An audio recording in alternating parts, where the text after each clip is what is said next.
ఉన్నాడు. అది అందరికి కనిపించే భౌతిక పరమైన జీవితము, జీవన విధానము, జీవనోపాధి కొరకై ఏర్పాటు చేసుకున్న ఉద్యోగము.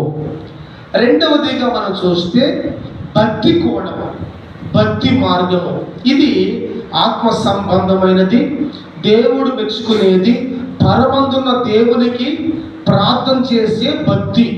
పరమందున్న దేవునికి ఎప్పటి కూడా ప్రార్థన చేస్తూ, స్తుతిస్తూ, కృతజ్ఞత భావము కలిగి తనతో పాటు తన ఇంటి వారిని కూడా సమకూర్చుకొని ప్రార్థనలో మోకరించి సద్భావం గలవాడై, ఉద్యోగము నేను అధికారిని అన్న తాత్పర్యం ప్రక్కన పెట్టి దేవుని దగ్గర దీనుడై రిక్తునిగా చేసుకుని ఇంటిలోనే ప్రార్థనా కూడికను ఏర్పాటు చేసుకుని ఎల్లప్పుడూ దేవునికి ప్రార్థించే వ్యక్తి కొర్నేలియు.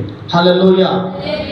అతని గురించి వ్రాయబడిన మాటలు ఏమిటంటే, అతడు భక్తిపరుడు, కైసరయలో ఉంటాడు. అతను ఉండే ఊరు కైసరయ.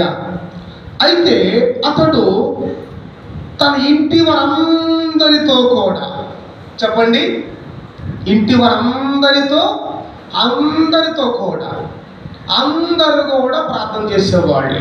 ఆమేన్. నీ ఇంట్లో అందరూ ప్రార్థన చేయాలి. నీ ఇంట్లో అందరూ ప్రార్థన చేయాలి.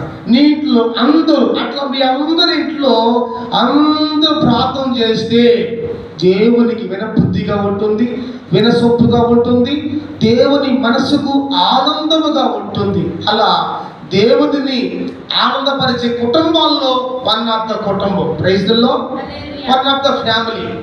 ఇతని కుటుంబము ఒక కుటుంబముగా ఉంది. దేవుడిని సంతోషపరిచే కుటుంబాల్లో చేర్చబడిన కుటుంబం. చూడండి, చదివినట్లయితే చాలా మంది ఇంట్లో అందరూ రాలేరు. తల్లి వస్తే తండ్రి రాడు, పిల్లలు వస్తే తల్లిదండ్రులు రావు, తల్లిదండ్రులు వస్తే పిల్లలు రావు. కానీ ఇక్కడ మాత్రం మనం చూస్తే తన ఇంటి వారందరితో కూడా దేవుని యందు, అందరూ అంటే సంపూర్ణానికి గుర్తు. హల్లెలూయా.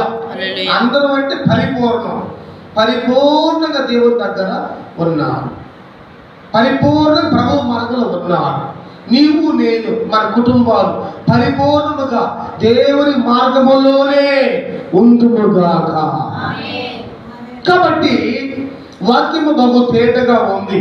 అంటాడు, అతడు తన ఇంటి వారందరితో కూడా దేవుని యందు భయభక్తులు గలవాడై ఉండి, దేవుని యందు భయభక్తులు కలిగి ఉన్నాడు అని రుజువు ఉంది. ఇక్కడ నువ్వు చేస్తున్న ప్రార్థన నీ పక్కన రుజువుకి చెప్పాలి. అమ్మో, ఆ అమ్మాయి పొద్దున్న లేచింది, ముందు ప్రార్థన చేసిద్దామా అని నీ పక్కన సాక్ష్యం ఇవ్వాలి. నువ్వు చెప్పడం కావాలి. నీ భక్తి గురించి నీ పక్కన చెప్పాలి. నీ భక్తి గురించి నీ భర్త చెప్పాలి. నీ భక్తి గురించి నీ భార్య చెప్పాలి. నీ భక్తి గురించి నీ పిల్లలు చెప్పాలి. నీ భక్తి గురించి తల్లిదండ్రులు చెప్పాలి. అంటే నువ్వు చెప్పుకోకూడదు, నీ డబ్బా నువ్వు మోగించుకోకూడదు. నీ భక్తి గురించి నీ ప్రక్క వాళ్ళు, చుట్టుప్రక్క వాళ్ళు నీ భక్తి గురించి చెప్పాలి. అంటే నువ్వు భక్తి చెయ్యాలన్నమాట. హల్లెలూయా. వాక్యం చూస్తే అంటాడు కదా, అతడు భయభక్తులు గలవాడి ఉండి ప్రజలకు బహుధర్మము చేయుచు ఎల్లప్పుడూ దేవునికి ప్రార్థన చేయవాడు. ఇది ఈ వ్యక్తి యొక్క వ్యక్తిత్వం.